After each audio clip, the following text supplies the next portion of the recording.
All right, let's dive right into a question that really gets you thinking about what it means to communicate.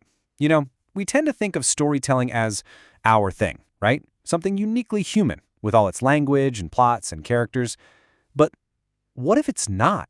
What if the animal kingdom is full of storytellers and we just haven't been looking at it the right way? So picture this. You're watching a nature documentary, or maybe you're at the zoo. You see a group of primates interacting. What do you really see? I mean, you see them grooming, chasing each other around, maybe sharing some food, or even getting into a fight. It's so easy to just file all that away as, instinct, just pure animal behavior. But is it just instinct? Or is there a story unfolding right in front of our eyes? Think about it. What if that's not just a random scuffle? Imagine a dominant male, the leader of the pack, being challenged by some young up-and-comer. It's not just a fight. The whole group is watching. They're picking sides. They're reinforcing all the alliances. They're making decisions. What you're actually seeing is a full-blown drama playing out. It's a story about power, about social standing, about the entire future of that group. And this is exactly where we get into some really fascinating new thinking. Some scientists are looking at these complex social dances and proposing a whole new way to see them. They're suggesting that what we're witnessing is actually a form of storytelling, just without the words. So let's break down this core idea. It's called a nonverbal narrative. Now, we're not talking about bedtime stories or fairy tales here. The idea is that a whole sequence of social actions, a chase, a grooming session, a standoff, can be read just like a story. Think about it. You've got characters, right?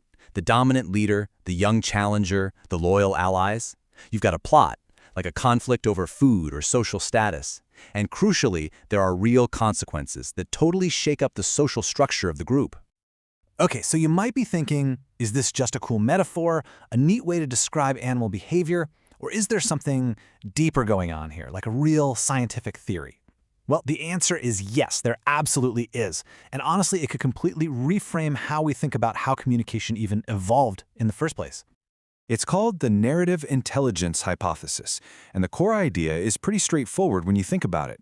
As our ancestors' social groups got bigger and way more complex, they needed a better way to keep track of everything. I mean, just imagine trying to remember who's friends with who can I trust, who's holding a grudge against me from last week.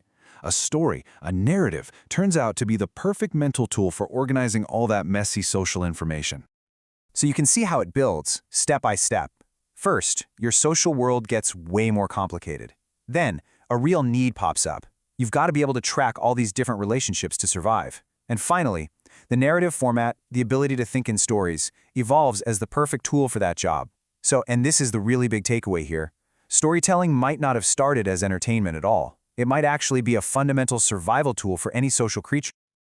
Okay, I know this might still feel a little abstract when we're just talking about primates, but what if I told you that this exact same process, learning to communicate through stories before you can even talk, is something that every single one of us has personally experienced? Yep, I'm serious. Just think about a baby. Long before they can say mama or dada, they're already part of these complex back-and-forth interactions. Take a simple game like peekaboo. It's not just a silly game, is it? It's a tiny story. It has a beginning, where'd they go? A moment of suspense, and then a happy ending. There you are. It has characters, and it has a predictable plot. It's a narrative. And hey, this isn't just a casual observation I'm making. The research on this is really clear. This kind of pre-verbal storytelling is absolutely vital for development. In fact, these early narrative games are the very foundation, the building blocks for all of our later communication and social skills.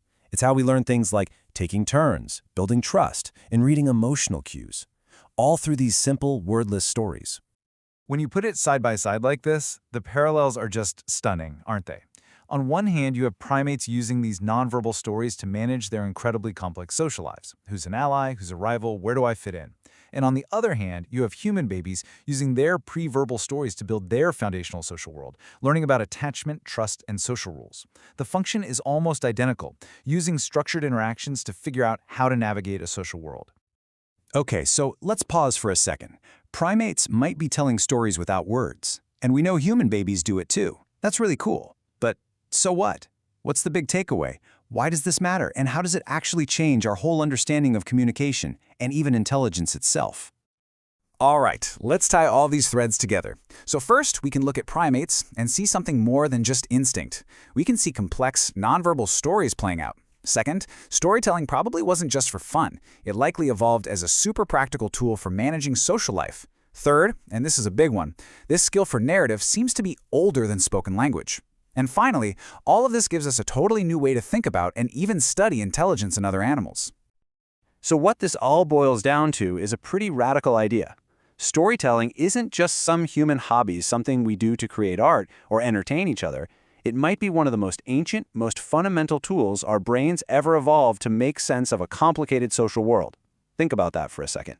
It means storytelling isn't just a feature of language.